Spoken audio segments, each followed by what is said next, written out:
Yes, myself Alka and welcome to our excellence family. चलिए friend, start करते हैं हमारी आज की वीडियो, जिसमें हम जानेंगे सार्वजनिक निगम का अर्थ और उसकी विशेषता। ठीक है फ्रेंड्स, इस सार्वजनिक निगम को हम वैधानिक निगम और लोक निगम के नाम से भी जानते हैं। ठीक है फ्रेंड्स, यहाँ निगम का अर्थ देखो निरंतर चलना है। ठीक है, और सार्वजनिक, वैधानिक और लोक, इन तीनों का अर्थ होता है सरकार। कि सरकार के काम जन कल्याण के लिए निरंतर चलते रहना ही क्या है, लोक निगम है।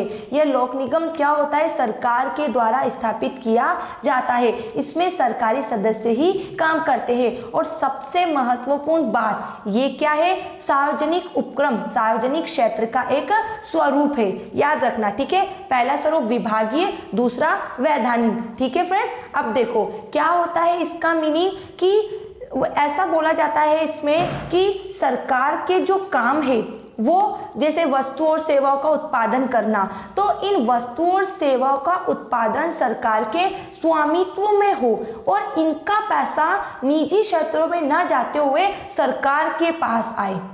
आ रहा है आपको समझ में कि ये एक निगम इसलिए बनाया गया सरकार द्वारा कि इसमें जन कल्याण के लिए काम किया जाए और वो सारा पैसा निजी हाथों में ना जाते हुए सरकार के पास आए, जिससे सरकार जनता की और सेवा कर सके, क्योंकि इसका मुख्य उद्देश्य सेवा भावना करना होता है। ठीक है फ्रेंड्स, कि इसे अब हम एग्जाम में कैसे लिखेंगे, तो इस तरीके से आप इसे एग्जाम में लिखोगे कि लोक निगम विधानमंडल द्वारा निर्मित, परिभाषित एवं कार्यों से युक्त एक नियमित निगम है। निर्मित, विधानमंडल मतलब कानून द्वारा निर्मित, परिभाषित कौन सा काम होगा कौन सा नहीं होगा, और कार्यों से युक्त एक नियमित निगम है। सभी कार्यों की एक निश्चित रूपरेखा है, जो वित्तीय दृष्टि से कैसा होता है, स्वतंत्र होता है। यहाँ पर वित्तीय दृष्टि से स्वतंत्र का मतलब है कि ये वित्त मतलब इसको काम करने के लिए जो पैसा चाहिए, तो ये पैसा सरकार तो देगी, साथ ही साथ ये जनता से भी पैसा प्राप्त कर सकती है। इसलिए इसे ऐसा बोला गया है कि वित्तीय दृष्टि से स्वतंत्र होता है, जबकि विभागीय उपक्रम स्वतंत्र नहीं है, उसमें सारा पैसा सरकार ही लगाती है। आगे देखो, और जिसका क्षेत्र विशिष्ट प्रकार की औद्योगिक या वाणिज्यिक क्रियाओं पर आधारित है। क्या बोला उसने कि इसके काम क्या है, औद्योगिक और वाणिज्यिक क्रिया पर आधारित, अर्थात वस्तु और सेवाओं के उत्पादन से संबंध रखता है। फिर से याद रखो क्या है, सार्वजनिक उपक्रम, लोक निगम या वैधानिक उपक्रम या फिर निगम, वैधानिक निगम। लोक निगम विधानमंडल द्वारा निर्मित, परिभाषित, कार्यों से युक्त एक नियमित निगम है, जो वित्तीय दृष्टि से स्वतंत्र होता है और इसका कार्य औद्योगिक या वाणिज्यिक क्रियाओं पर आधारित होता है। आ गया समझ में। लोक निगम क्या होता है, सरकार द्वारा जन कल्याण के लिए निरंतर किए जाने वाले कार्य लोक निगम के अंदर आते हैं। इसकी स्थापना विधान द्वारा की जाती है। इसका मुख्य उद्देश्य होता है वस्तुओं और सेवाओं का उत्पादन सरकारी स्वामित्व में हो और उसका पैसा सरकार के पास हो, ना कि निजी हाथों में जाए। ठीक है, ये डेफिनेशन हमें किसने बताई है, प्रोफेसर MSC शुक्ला ने। ठीक है फ्रेंड्स, अब देखो ये विधानमंडल द्वारा निर्मित होता है ना, तो हम कुछ निगम के नाम पढ़ते हैं। जैसे अगर मैं पूछूं कि भारतीय स्टेट बैंक जो है, भारतीय स्टेट बैंक, इसके पीछे एक निगम लिखा है, तो समझ में आ गया आपको कि ये निगम कौन सा है, सार्वजनिक मतलब सरकार द्वारा स्थापित। अगर मैं पूछूं आपसे भारतीय जीवन बीमा निगम, ठीक है, भारतीय जीवन बीमा निगम, और एक और मैं पूछ लेती हूँ आपसे भारतीय रिजर्व बैंक, मतलब ये RBI बैंक लिख देती हूँ मैं, तो ये तीनों निगम किसके अंडर में है, ये केंद्र सरकार के, है ना, ये केंद्र सरकार के निगम है। और वही बात अपन राज्य सरकार की करें कि राज्य सरकार के कौन कौन से निगम है, तो वित्त निगम हो गया है, सड़क निगम हो गया है। तो ऐसे आप एग्जाम्पल लिख सकते हो अपनी डेफिनेशन या इस लोक निगम का अर्थ बता के कि सरकार द्वारा या विधानमंडल द्वारा निर्मित एक ऐसा निगम जिसका मुख्य उद्देश्य जन कल्याण करना होता है, सेवा भावना करना होता है। ठीक है, और उसके एग्जाम्पल भारतीय स्टेट बैंक लिख दो, भारतीय जीवन बीमा लिख दो, वित्त निगम, सड़क निगम, ये आप उदाहरण लिख सकते हो कि हमारे देश में कुछ ऐसे निगम है जो जन कल्याण के काम में लगे हुए हैं। ठीक है, अब देखो हम इसकी विशेषता को जानेंगे, जिससे इसका अर्थ हमें और अच्छे से मालूम चलेगा। तो यहाँ पर मैंने इसकी कुछ विशेषता लिखी है फ्रेंड्स। जैसे पहली लिखी है मैंने यहाँ, विशेष अधिनियम द्वारा इसका निर्माण होता है, इसका वैधानिक अस्तित्व होता है, वित्तीय इसकी नीति, सरकार का नियंत्रण, निजी स्वार्थ का अभाव और स्वतंत्र भर्ती। इन विशेषताओं की डिटेल से हम इसके अर्थ को और भी अच्छे से जानेंगे। ठीक है, एक एक करके हम पढ़ेंगे। पहला है फ्रेंड्स यहाँ पर विशेष अधिनियम द्वारा निर्माण, मतलब कि हर एक काम, हर एक निगम ऐसे ही स्थापित नहीं होगा।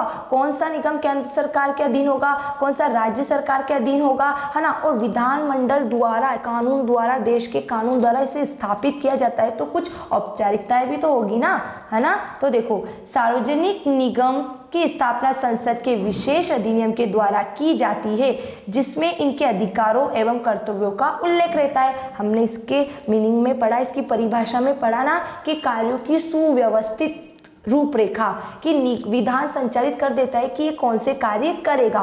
तो विशेष अधिनियम द्वारा निर्माण, सार्वजनिक निगम की स्थापना संसद के कानून के एक विशेष अधिनियम के द्वारा होती है, जिसमें इसके कर्तव्य, अधिकार, उत्तरदायित्व, कार्यों की स्पष्ट व्याख्या होती है कि ये कौन सा कार्य करेगी, कौन से कार्य निजी क्षेत्र के हाथ में होंगे और कौन से कार्य इसके हाथ में होंगे।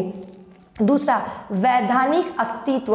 अस्तित्व का मतलब होता है जीवन काल, कि इसकी शुरुआत और इसका समापन दोनों ही किसके हाथ में है, कानून के हाथ में। जैसे एकाकी व्यापार होता है, अपनी मर्जी पड़े जब किसी दुकान की स्थापना करे उस व्यापार को बंद कर दे, लेकिन यहाँ ऐसा नहीं है ना। सार्वजनिक निगमों का अपना निजी अस्तित्व होता है, जिसके फलस्वरूप वह स्वयं अपने नाम से व्यवहार कर सकते हैं। यहाँ पे नियमों की जगह आप निगम कर लेना। ठीक है फ्रेंड्स, अगला देखो क्या है, वित्तीय नीति, मतलब अब पैसा कैसे आएगा इसके पास। तो सार्वजनिक निगम की स्वतंत्र वित्तीय नीति होती है। यह सरकार एवं जनता से ऋण प्राप्त कर सकती है एवं अपनी आय का पुनः निर्माण कर सकती है, मतलब अपनी आय, जो इसने पैसा कमाया उस पैसे को वापस से विनियोग करके और पैसा कमा सकती है। तो वित्तीय नीति, सार्वजनिक क्षेत्र की वित्तीय नीति स्वतंत्र होती है ना, क्योंकि ये जनता से भी पैसा प्राप्त कर सकती है। अगला देखो, सरकार का नियंत्रण। बिल्कुल, अब इसकी स्थापना सरकार कर रही है तो सरकार का ही तो इन निगम पर नियंत्रण होगा ना, कि आर्थिक रूप से स्वतंत्र होने के पश्चात भी इन पर सरकार का नियंत्रण बना है।